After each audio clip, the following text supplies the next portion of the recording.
Welcome to the Sand Science Experience podcast, where we explore the latest and most exciting papers and preprints in science. And hey, before we really jump in today, could you do us a quick favor? Hit that like button, subscribe if you haven't, and maybe share this with your friends and family. It really does help support the Sand Science Experience. Okay, so today we're tackling something pretty big, a really fascinating idea from fundamental biology. It's a proposal for a new kind of unifying framework they're calling the energy resistance principle, or ERP. Right.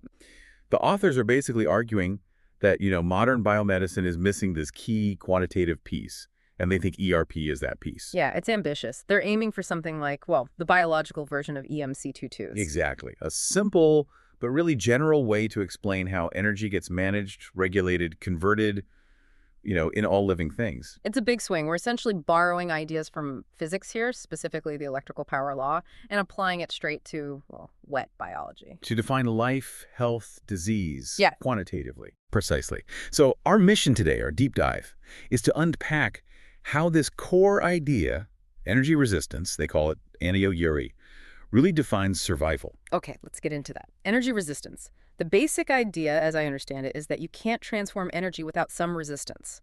Like in space, in a vacuum, energy just flows, right? No work done. Exactly. Transformation requires opposition. In biological systems, this resistance is absolutely fundamental for converting, let's say, unformed energy potential into useful biological work. Why is that so critical? I mean, why not just let the energy flow freely? Well, think about the sheer scale of the energy gradient we use. Life runs on the flow of electrons, right? Yeah. From our food, that's the negative pole, the anode. There's the oxygen we breathe, the positive pole, the cathode. Exactly. It's a massive potential difference. If you just let that rip without any constraints, all that energy would just dissipate instantly. Poof, as useless heat. Okay, so life is about controlled conversion. Controlled conversion, yes. You need structures that manage that flow. Our bodies are like these intricate circuits designed specifically to harvest that electron flow efficiently. And the absolute heart of that circuit, that's the mitochondria. That's the powerhouse, Right. literally. Specifically, the mitochondrial electron transport chain, the ETC.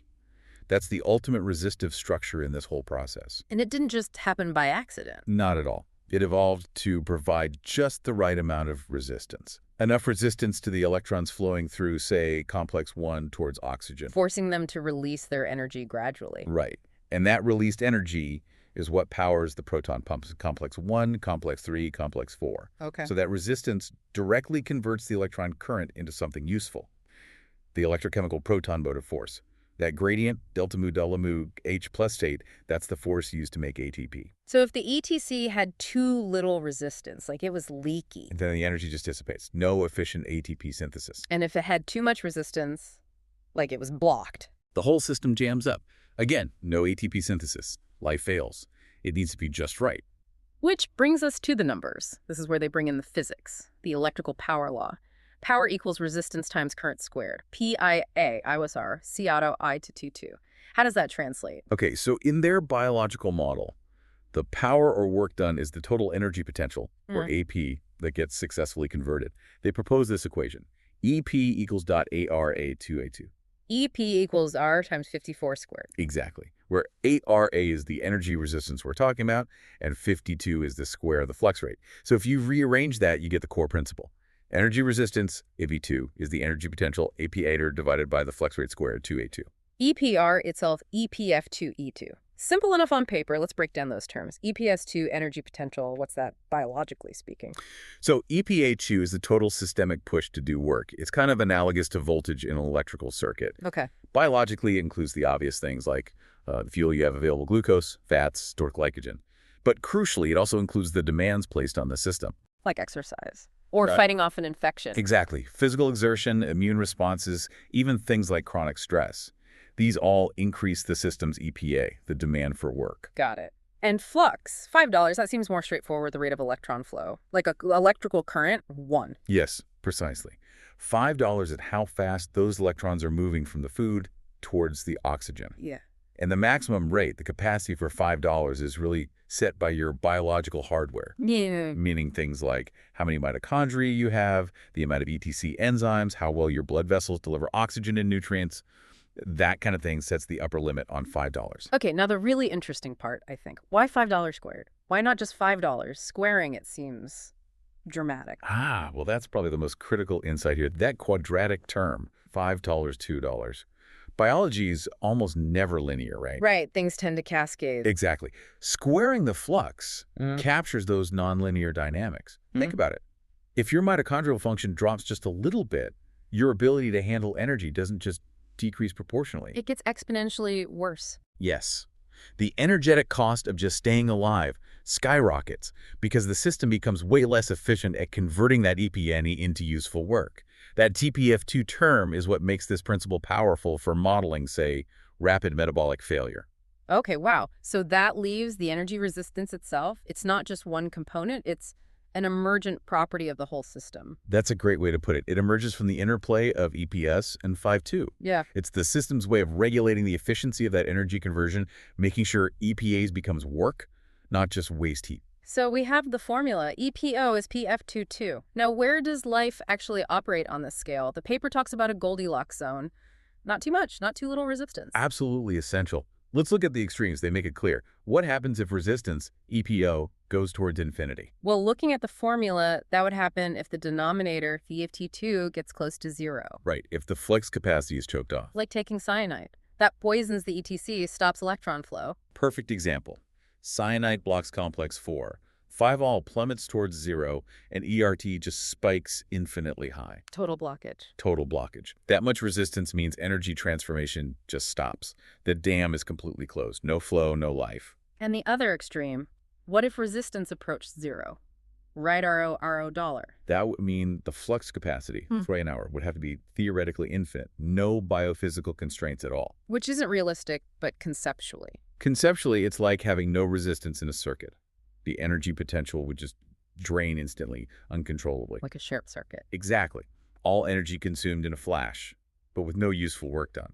The paper uses the phrase bursting into flames, which paints a pretty vivid picture. Total waste. So health means staying balanced in this narrow Goldilocks zone of a DRGR dollars, keeping the conversion efficient, minimizing the cost. Right. And deviations from that zone. That's basically the definition of disease or aging within this framework. And our bodies are constantly adjusting this, right? It's not static. Oh, absolutely.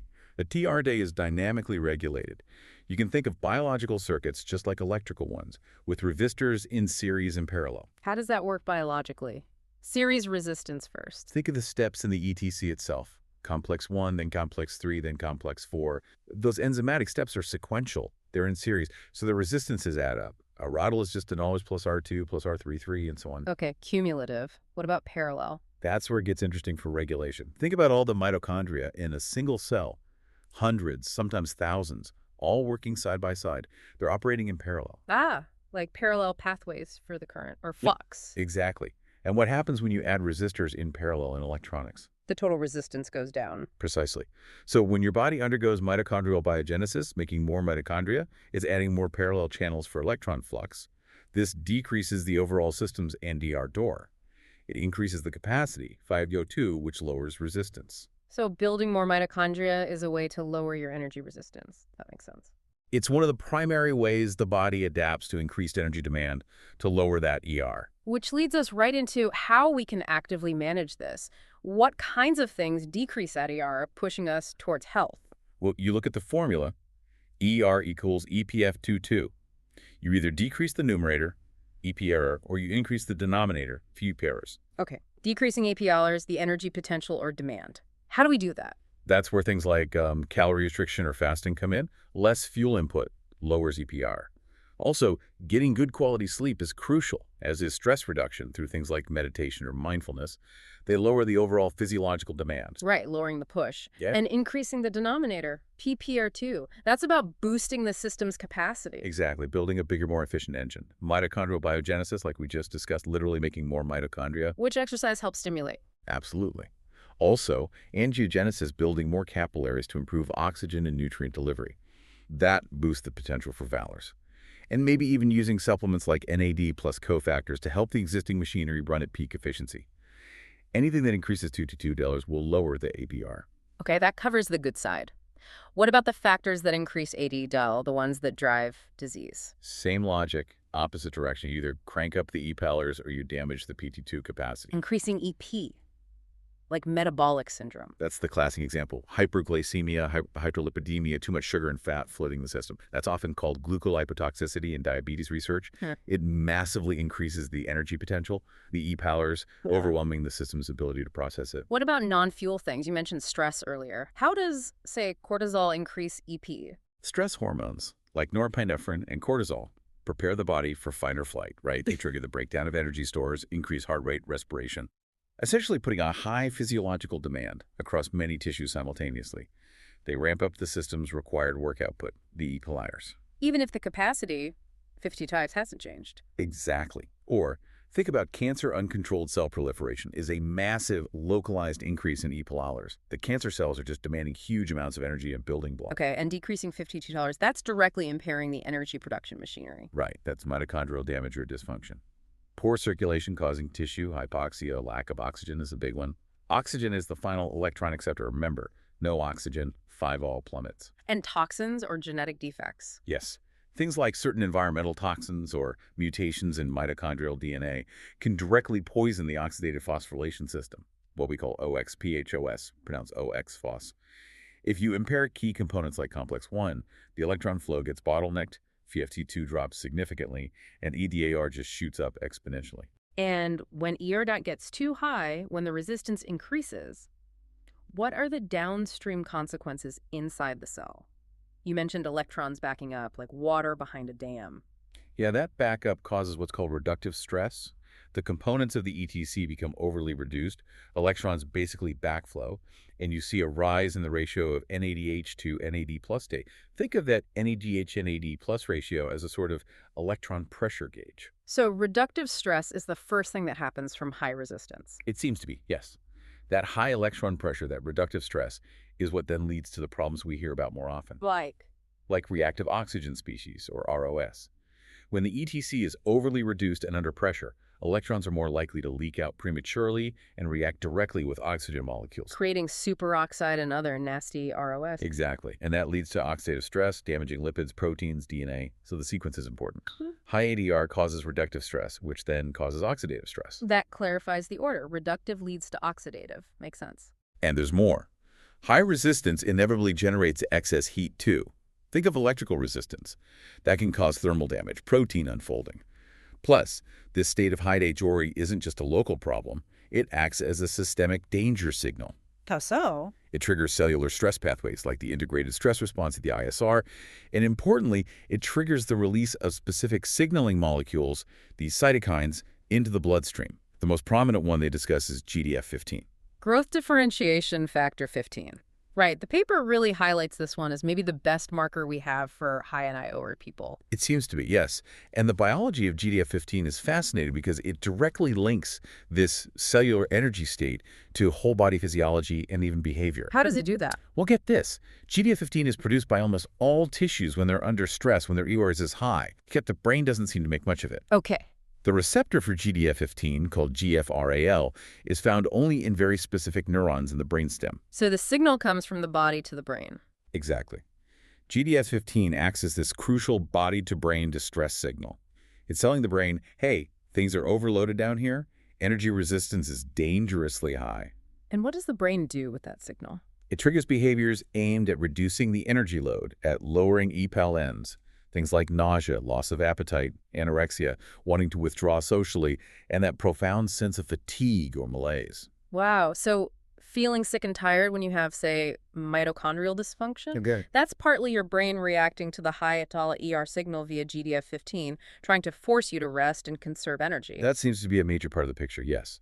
The body, through GDF-15 signaling to the brain, is actively trying to mitigate the danger of excessive ER8R by reducing demand. You can see this principle playing out everywhere. Like someone training for endurance sports, they adapt by building more mitochondria to lower their ER at high workloads. Right, they increase their 2 Lrs.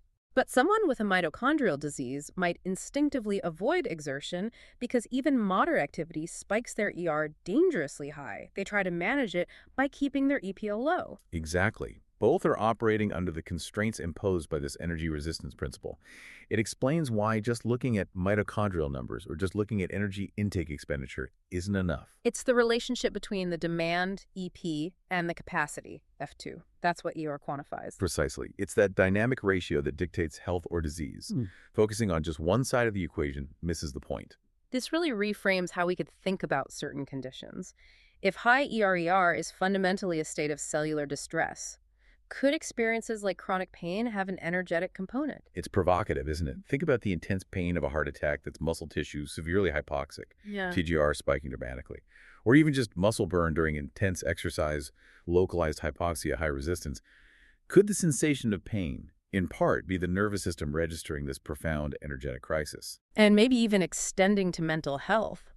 You mentioned reductive stress in the brain being linked to things like schizophrenia or bipolar disorder. Yeah, there's emerging evidence there. These are conditions where structural brain changes aren't always obvious. Yep. What if they are, at their core, disorders of energy regulation? Problems with managing ER dynamics within brain circuits. A fundamental resistance problem manifesting as a psychiatric condition. That's quite a thought. Moving from qualitative symptoms to a potentially quantitative, energetic basis. It's the real potential promise of this energy resistance principle. A unifying framework grounded in physics, applied to biology. It's still early days for the idea, of course, but it's definitely compelling. A very compelling idea indeed, and a perfect place to wrap up for today. A huge thank you for unpacking that with us. And to you, our listeners, thanks for joining this deep dive. Please, one last reminder to like, subscribe, and share if you found this valuable. It really helps the Sand Science experience keep going. We'll catch you on the next one.